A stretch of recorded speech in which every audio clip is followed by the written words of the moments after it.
ধরুন Lords, Melbourne অথবা Eden গার্ডেন্সে শিরোপার জন্য লড়ছে কলকাতা নাইট রাইডার্স ও ইসলামাবাদ ইউনাইটেড, অথবা ফরচুন বরিশাল কিংবা ব্রিসবেন হিট। তাহলে কেমন হবে বলুন তো? নিশ্চয়ই এক্সাইটিং।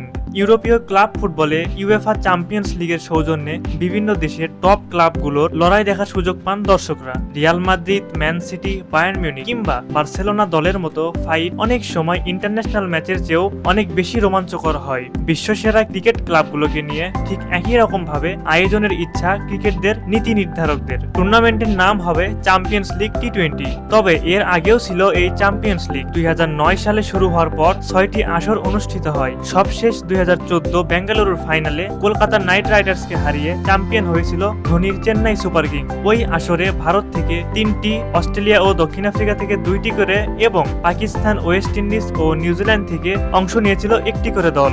তবে এবার গুঞ্জন রয়েছে ইংল্যান্ডের টি20 ব্লাস্টার্স ও বাংলাদেশ প্রিমিয়ার লিগ বিপিএল এর সেরা দলগুলোকেও যুক্ত করা হবে। বিশ্ব স্বীকৃত সকল হাই প্রোফাইল দলগুলোকে নিয়ে এই আকর্ষণীয় টুর্নামেন্ট আয়োজন করার পরিকল্পনা করছে ভারতীয় ক্রিকেট বোর্ড, ক্রিকেট অস্ট্রেলিয়া ও England and Wales cricket board. তবে মূল চ্যালেঞ্জ হবে এফটিপিতে উইন্ডো বের করা, কেননা আন্তর্জাতিক ম্যাচ ও একগাদা ফ্রাঞ্চাইজি লিগের মাঝে আলাদা করে সিএল টি20-র জন্য সময় বের করা বেশ কঠিন হবে। তবে চ্যাম্পিয়ন্স লিগ টি20 যদি মাঠে ফেরে তাহলে ভারত পাকিস্তান অথবা বাংলাদেশ ভারত সুপার ক্লাসিকোর ফ্লেভার ক্লাব ক্রিকেটেও পাবেন ফ্যানরা। এর আগে ভারতে 4 বার ও দক্ষিণ আফ্রিকায় 2 বার অনুষ্ঠিত হয়েছিল চ্যাম্পিয়ন্স লিগ। 6 আসরে সর্বোচ্চ 2 বার করে চ্যাম্পিয়ন হয়েছে চেন্নাই সুপার কিংস ও মুম্বাই ইন্ডিয়ান্স এবং 1 বার করে চ্যাম্পিয়ন হয়েছে নিউ সাউথ ওয়েলস ও সিডনি সিক্সার্স। প্রিয় ভিউয়ার, আমাদের ভিডিওটি যদি ভালো লেগে থাকে তাহলে অবশ্যই একটি লাইক দিবেন এবং পরবর্তী ভিডিও পাওয়ার জন্য আমাদের চ্যানেলটি অবশ্যই সাবস্ক্রাইব করবেন।